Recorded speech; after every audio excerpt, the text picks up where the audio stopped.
अजी।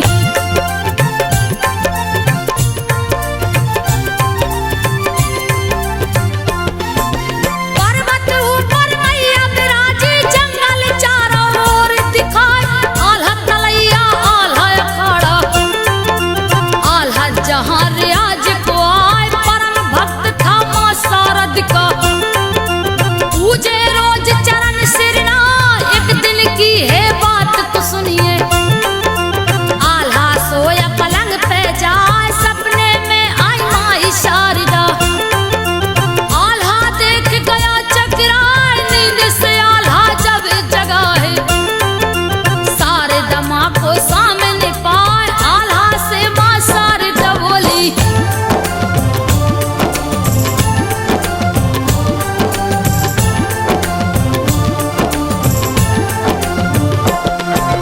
आल्हा से माँ शारद बोली, नगर ढिढोरा तो पिटवाई, अमर बना दूंगी मैं उसको, जो गर्दन को काट चढ़ाए, कह के अंतर ध्यान हुई माँ।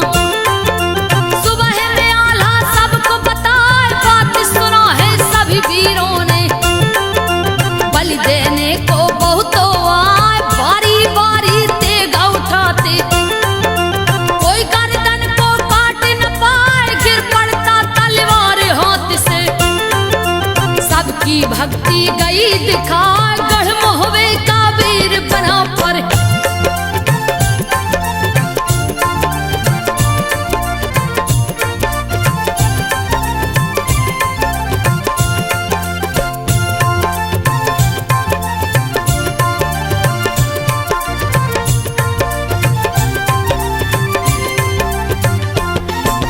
गढ़ मोहवे का वीर बना पर, आल्हा उदल जो कहलाए, परम भक्त थे दोनों माँ के।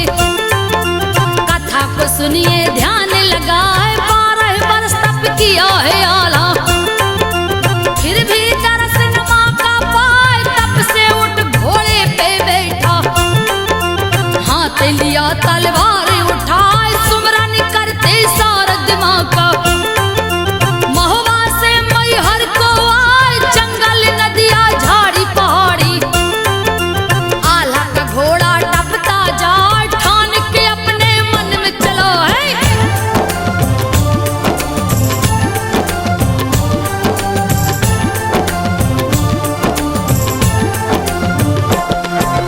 ठान के अपने मन में चला है, गर्दन दूंगा आज चढ़ाए, सपने में जो मान कहा था, त्रिकुट पर्वत दिए निराए, माँ शारद के दर पे पहुंचा, दिया चरणों में शीश झुकाए, गर्दन पे तलवार रख लिया, धड़ से शीश दिया है उड़ाए, एक हाथ में शीश पकड़ के, दिया चरणों में भेंट चढ़ाए, देख आल्हा की भक्ति मैया। मन ही मन में रही मुस्कान, प्रकट हो गई शारदा माता।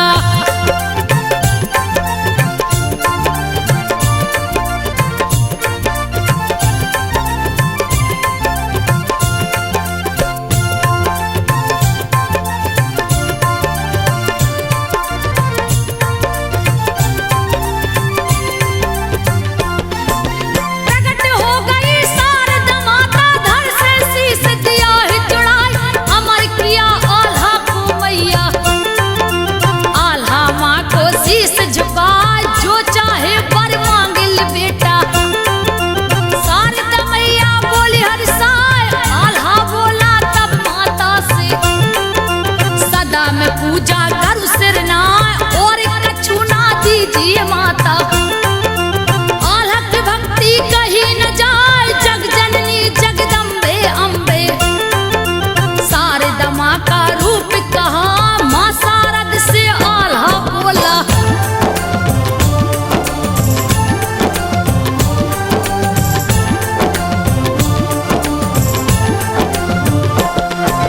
शारदा माँ से आल्हा बोला, सदा ही रहना मुझ पे सहाय, नित्य प्रति मुझे दर्शन देना, तू जी कछु भी इच्छा ना, एऊ मस्तक है शारदा माता।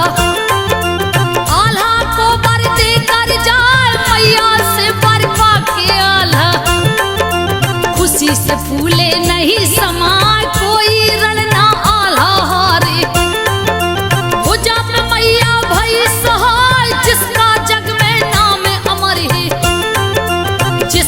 कोई जीत न पाए, आज भी आल्हा दर पे आता।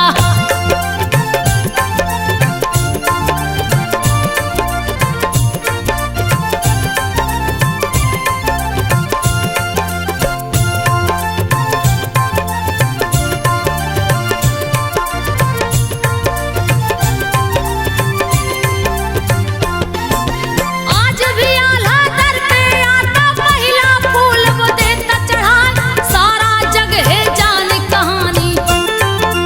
शक्ति मैया देती बढ़ाए, को नहीं जानत माँ की महिमा।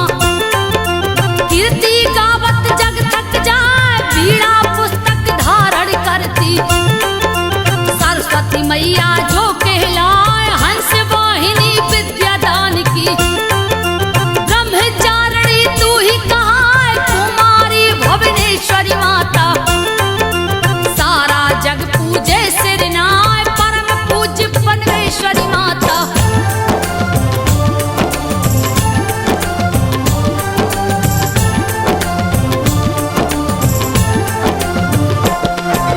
परम पूज्य परमेश्वरी माता, नाम के सुमरत दुख मिट जाए। काली कराली तू बिकराली, तेरा वचन न खाली जाए। रोते सवाली दर पे आवे, हंसते हुए वो घर को जाए। एक सच्चा दरबार है तेरा, पर्वत वासिनी तू कहलाए। अति शीघ्र फलदायिनी माता, वेद पुराण रहो बतला। वह दौलत दुनिया का पाता, जिसका स्वर माँ देती सजाए। मैहर वाली शारदा मैया,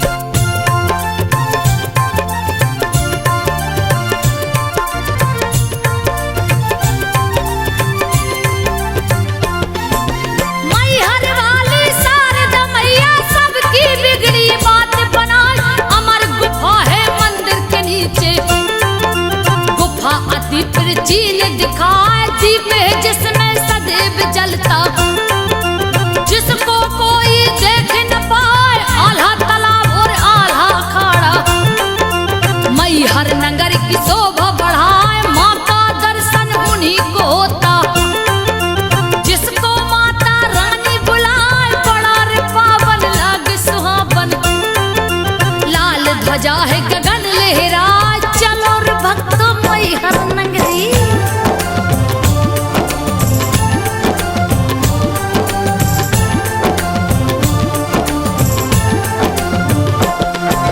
चलो रे भक्तों मैहर नगरी। शारदा माता रही बुलाए, दर्श मात्र से जिनके संतो सारा जीवन सफल हो जाए। दुख हरती दुख हारिणी माता, दुख भय और है रोग मिटाए। विघ्न विनाशक शारदा मैया, मैहर वासिनी जो कहलाए। मोह मांगा वरदान है देती, सबके मन की आस पुराए। बसंत पंचमी में लगे मेला, भारी भीड़ रही दिखलाए। दर्शन देती शारदा मैया,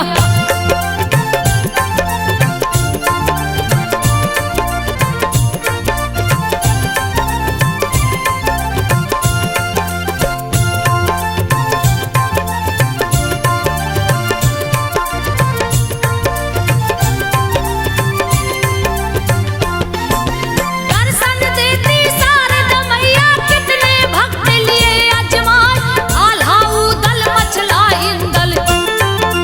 सब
कहीं न जाए, माँ तो है बस प्रेम की भूखी।